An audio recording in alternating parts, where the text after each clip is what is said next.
Jūs klausotės laidos Vakaro žvaigždelė.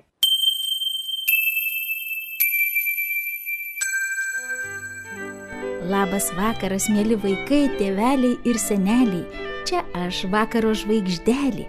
Šiandien radijo laida skirta motinos dienai.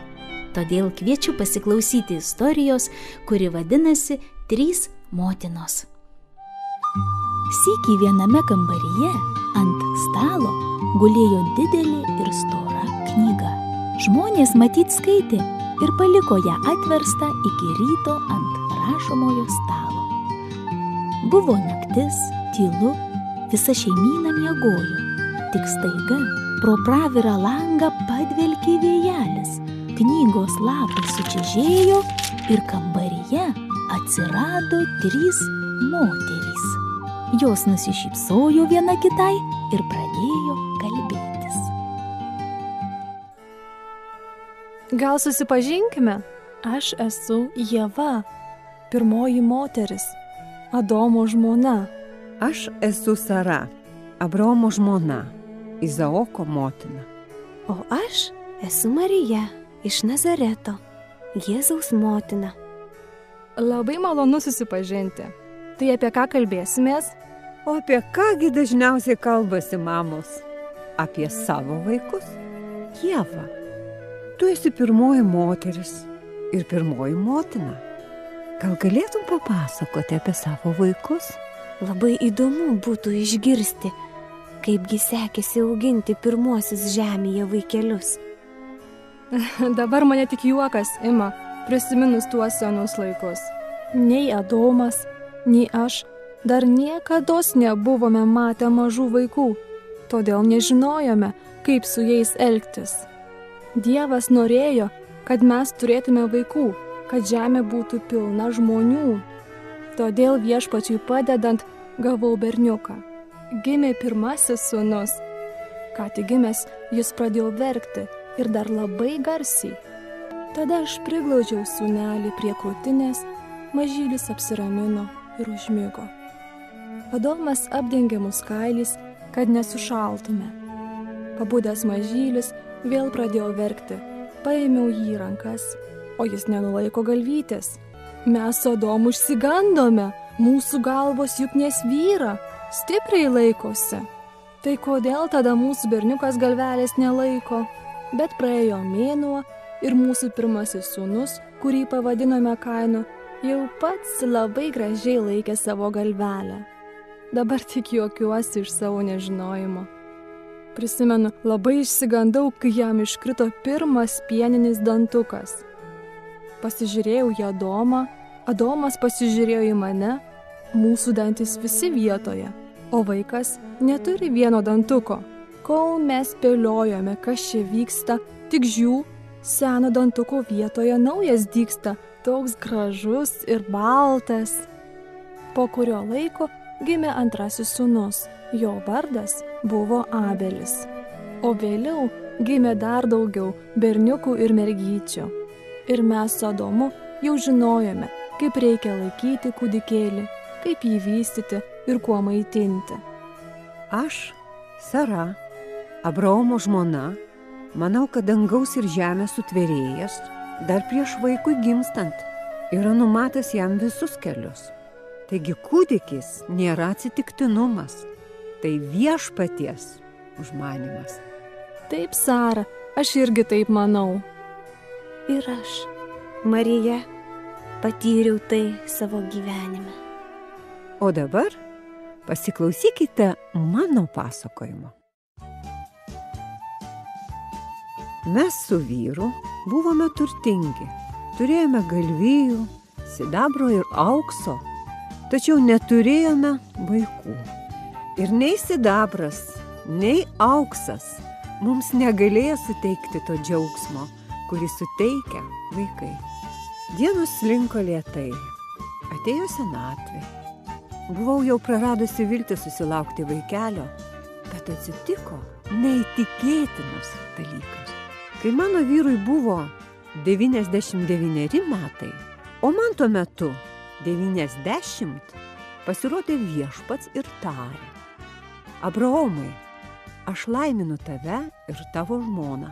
Ji pagimdys tau sūnų ir tu pavadinsi jį Izaoku. Jis bus 12 vadų tėvas. Padarysiu iš jo didelę tautą ir gausus bus tavo palikuonis. Abraomas tik juokėsi, argi gali 100-mečių senelio gimti kūdikis? Argi aš 90-metę galiu gimdyti? Širdyje mudu su Abraomu juokėmės. Tačiau Dievui nėra negalimų dalykų. Mums tikrai gimė berniukas. Kaip sakė Ieva, viešpaties padėdama, gavau berniuką. Tai matot, senatvėje pagimdžiau kūdikį, būdama 91 metų. Jaučiausi laimingiausia motina visame pasaulyje. Mūsų sūnus Izaokas buvo paklusnus ir darbštus vaikas. Jis išaugo į dailų vyrą, stiprų ir gražų jaunikaitį. Per Izaoką Dievas pažadėjo palaiminti visas žemės tautas. Tokiu būdu Dievas sudarė sandorą, sutartį su Abraomu, kad dangaus ir žemės sutvėrėjas globos Abraomo palikuonis, o jie už tai turės klausyti Dievo, pagarbiai jo bijoti ir dorai gyventi. Taigi kūdikis nėra atsitiktinumas, tai viešpaties užmanymas. Dievui nėra negalimų dalykų. Marija, papasakok mums savo istoriją. Mes su Ieva mielai pasiklausysime. Aš, Marija iš Nazareto, buvau susižadėjusi su dailide Juozapu. Tačiau dar nepradėjus mums kartu gyventi, man apsireiškė angelas Gabrielius. Jo lūpos ištarė, kad aš pagimdysiu Dievo sūnų ir jį pavadinsiu Jėzumi. Tada aš paklausiau, kaipgi aš pagimdysiu vaikelį, jeigu esu netekėjusi ir dar neturiu vyro. O angelas man atsakė, kad šventoji dvasia nužengs ant manęs. Todėl ir mano kūdikis bus šventas ir vadinsis Dievo sūnumi. Mano sužadėtinis Juozapas nepaliko manęs. Jis pamilo šį vaikelį dar negimusi, o kai gimė sūnus, mes jį pavadinome Jėzumi, tai reiškia gelbėtojas. Nuo pat vaikystės Jėzus buvo paklusnus, linksmas, draugiškas, gero ir malonaus būdo. Sykį, būdamas 12 metų, jis šventykloje sėdėjo tarp mokytojų, klausėsi jų ir uždavinėjo jiems įvairius klausimus. Visi mokytojai stebėjosi, kad 12 metų berniukas yra toks išmintingas ir protingas. Kai Jėzus užaugo, jis padarė daug nuostabių dalykų. Jis privertė smarkų vėją nustoti pūsti, jis išgydė ligonius, netgi prikėlė mirusiuosius. Ir kur tik Jėzus ėjo, visada darė tik gera. Jis niekam niekada nepavydėjo ir netgi nepyko ant tų žmonių, kurie iš jo tyčiojosi ir jį nukryžiavo, nes jis mylėjo žmones ir buvo Dievo siųstas mirti už žmonių nuodėmes. Dievas taip pamilo pasaulį, jog atidavė savo viengimį sūnų, kad kiekvienas, kuris jį tiki, nepražūtų, bet turėtų amžinąjį gyvenimą. Marija, o kodėl tu tokia linksma? Tai kaip man nebūti linksmai, kad aš džiaugiuosi? Džiaugiuosi dėl savo sūnaus, kad jis prisikėlė, Jėzus vėl gyvas. Aš, Marija, Jėzaus motina, pasakoju jums visą tai, kad ir jūsų širdis prisipildytų džiaugsmu. Mano siela šlovina viešpatį, mano dvasia džiaugiasi Dievu, savo gelbėtoju. Ačiū tau viešpatie už tai, kad dar prieš vaikui gimstant esi numatęs jam visus kelius. Ačiū tau už tai, kad kiekvienas kūdikis nėra atsitiktinumas. Kiekvienas žmogus tai tavo užmanymas. Viešpatie, tu esi švelnus, maloningas, tu pilnas gerumo.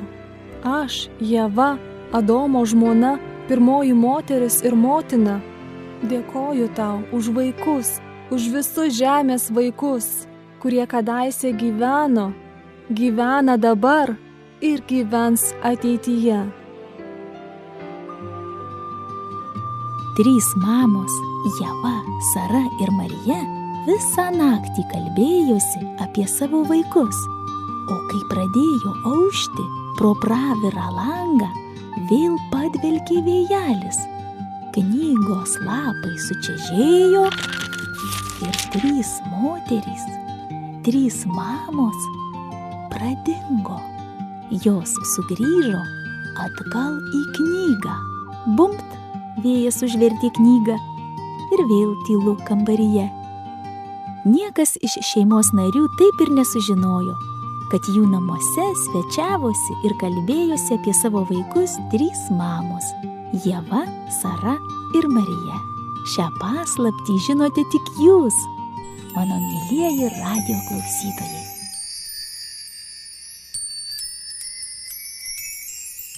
Kai liūdna močiutė atbėga anūkė iš pačio ryto, basom kojytėm apkabina, pamyluoja, stipriai, stipriai pabučiuoja, močiute, aš tave myliu.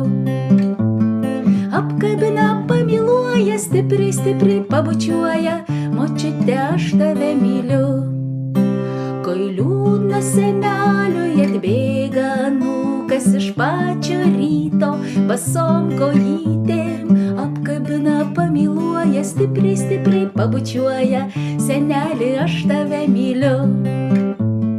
Apkabina, pamyluoja, stipriai, stipriai pabučiuoja, seneli, aš tave myliu. Kaip gera turėti vaikų, nes jie gali būti gydytojais, gydyti be vaistų, švelniu prisilietimu, arba piešinėlį, šypsenėlėmis ir žodeliais, aš tave labai, labai, labai, labai myliu. Piešinėliais, šypsenėlėmis ir žodeliais, aš tave labai, labai, labai, labai myliu. Labai, labai myliu. Labai, labai myliu.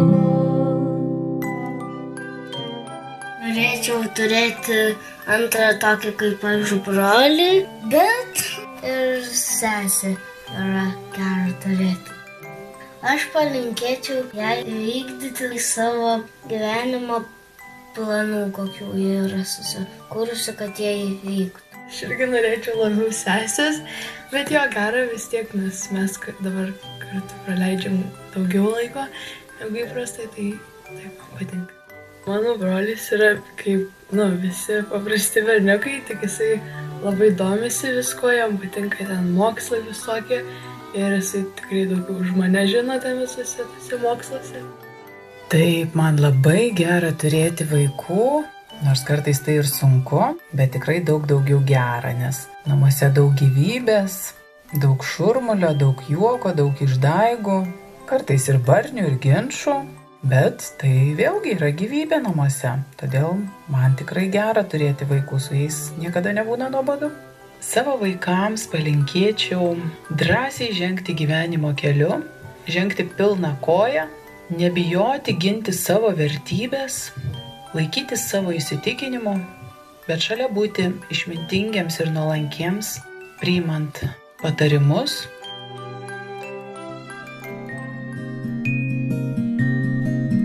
Jūs klausotės laidos Vakaro žvaigždelė.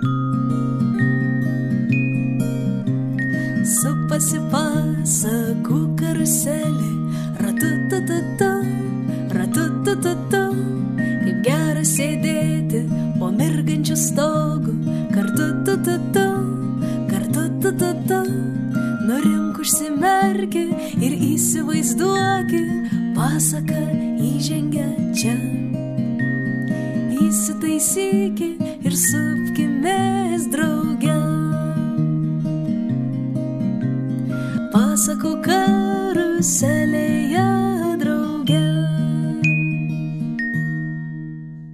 Mėly vaikai, kviečiu klausytis muzikinės pasakos, parengtos pagal škotų rašytojos Debbie Glory knygą Mylėsiu tave, kad ir kas nutiktų. Dainas sukūrė ir atlieka Gintarė Bauerytė ir Daiva Bauerienė. Kartą miške gyveno lapių šeimyna.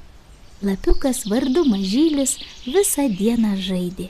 Bėgiojo, šokinėjo, gaudė savo uodegą, dainavo, konstravo, o vakare atsisėdo ant grindų ir staiga be jokios priežasties jam pasidarė liūdna ir nyku.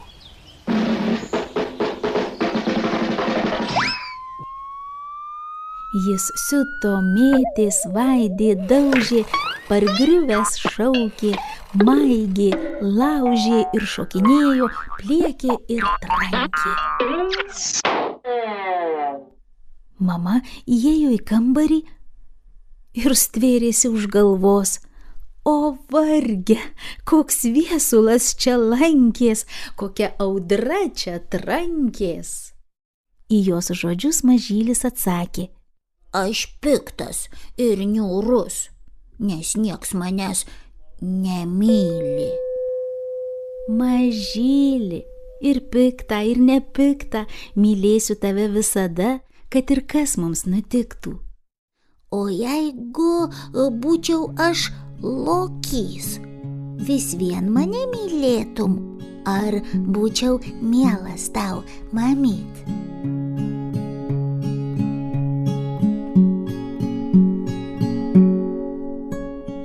Eina lokys šliumpu, pumpu, pumpu, neša statinę medaus šliumpu, pumpu, pumpu, pumpu, pumpu, pumpu, pumpu, pum, pum, pum, pum, pum, pum, pum, pum, pum.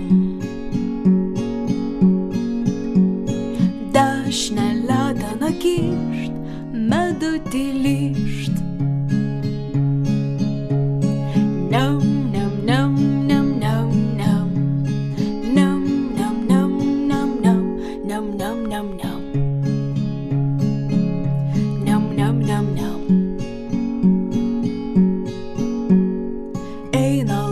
Šliumpu, pumpu,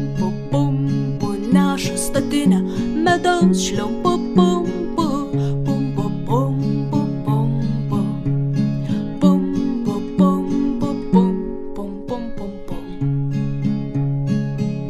pum, pum, pum, pum. Kairę leteną kyšt, medutį lyšt. Nam, nam, nam, nam, nam, nam. Nam, nam, nam, nam, nam, nam, nam, nam, nam. Nam, nam, nam, nam. Eina sau lokys šliumpu, pumpu, neša statinę medaus šliumpu, pumpu, pumpu, pumpu, pumpu, pumpu, pumpu, pum, pum, pum, pum, pum, pum, pum, pum, pum. Abi letenas kyšt, medutį lyšt. Nam, nam, nam, nam, nam, nam. Nam, nam, nam, nam, nam, nam, nam, nam, nam. Nam, nam, nam, nam. Nam, nam, nam, nam. Nam, nam, nam, nam.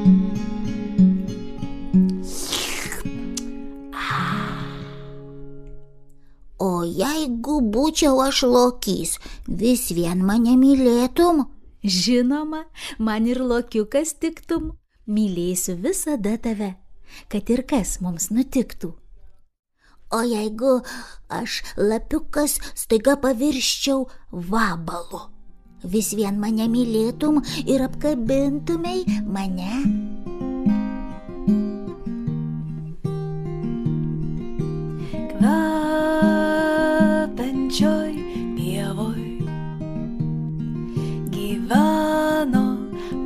mažas vabaliukas. Mažas vabaliukas lipa stiebu,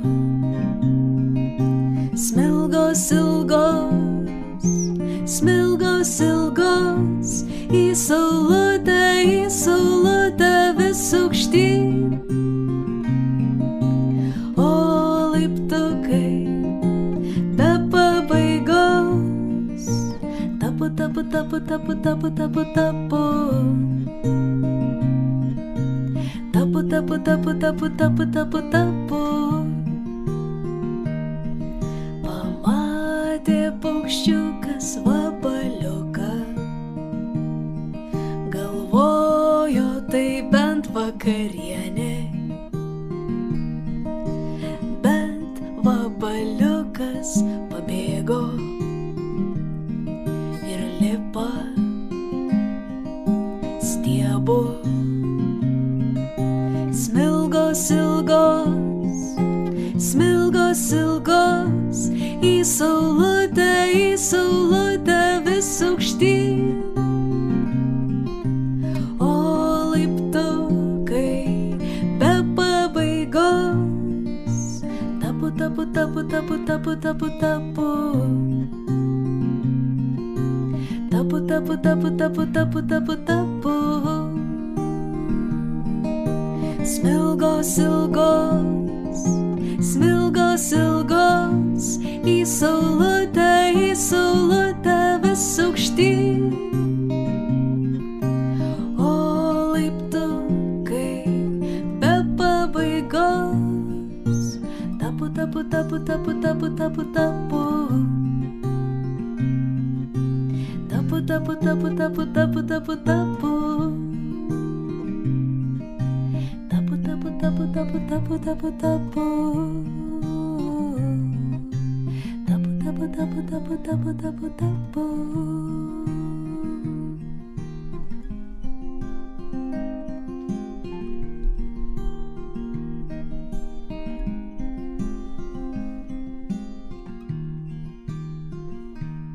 Mamyte, o jei pavirsčiau vabalu, vis vien mane mylėtum ir apkabintumei mane? Na žinoma, ir vabaliukas tiktum. Mylėsiu tave visada, kad ir kas mums nutiktų. Kad ir kas mums nutiktų.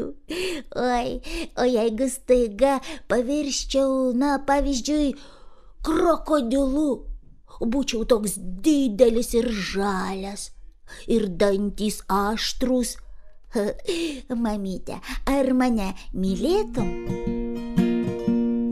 Tykiai ir ramiai miega krokodilas, tykiai ir ramiai sapnuoja mandarina,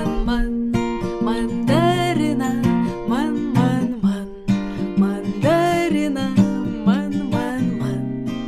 mandarina, oranžinį mažą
paukščiai tykiai ir ramiai miega.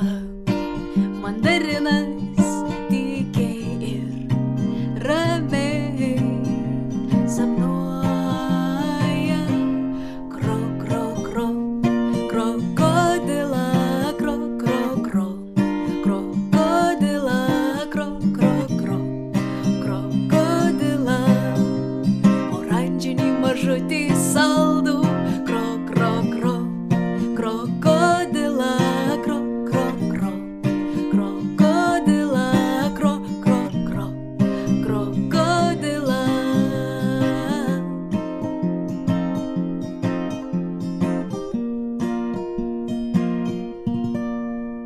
O jei krokodilu pavirsčiau, su meile švelniai apkabinčiau, lovytei rūpestingai apkamšyčiau. Mamyte, ar meilė lūžta? O gal irsta? Ar ji susilanksto? Ar meilė dyla? O gal skyla? Ar galima meilę pataisyti, suklijuoti, susiūti, sudygsniuoti? O varge, aš netokia protinga, žinau tik tiek. Esi man reikalingas. Mamyte, o kasgi bus, kai mes numirsim? Kai mūsų nebebus? Ar ir tada neišsiskirsim? Ar mūsų meilė nepražus? Mano lapiuk, ateik, aš tave priglausiu. Pakelk galvelę. Mėnulis plaukia dangumi, ryškiai šviečia žvaigždės. Pasižiūrėk, ar matai, kaip sklinda jų skaisti šviesa, nors kai kurių jau nebėra, bet žiba jos dangaus skliaute ir jų šviesa, kaip meilė amžina. Kiek daug žvaigždelių danguje. Langelį praverki, į žvaigždes pažiūrėki, skaisti jų švieselė neleis tau liūdėti, sužibo žvaigždelės dangaus skliaute ir jų šviesa kaip meilė amžina. Ir jų šviesa kaip meilė amžina. Langelį praverki, į žvaigždes pažiūrėki, skaisti jų švieselė neleis, mama, tau liūdėti, sužibo žvaigždelės dangaus skliaute ir jų šviesa kaip meilė amžina. Ir jų šviesa kaip meilė amžina. Meilė nedyla Ir nerūdija, meilė nedūžta ir neskyla, meilė amžina, kaip žvaigždelių šviesa. Meilė amžina, kaip žvaigždelių šviesa. meilė nedyla Ir nerūdija, meilė nedūžta ir neskyla, meilė amžina, kaip žvaigždelių šviesa. meilė amžina, Kaip žvaigždelių šviesa. kaip žvaigždelių šviesa. Skambėjo muzikinė pasaka parengta pagal škotų rašytojos Debbie Glory knygą Mylėsiu tave, kad ir kas nutiktų. Dainas sukūrė ir atliko Gintarė Bauerytė ir Daiva Bauerienė. Sveikinu visas mamas ir močiutes su motinos diena. Būkite sveikos ir pakilios nuotaikos. Čia buvo vakaro žvaigždelė. Sudie.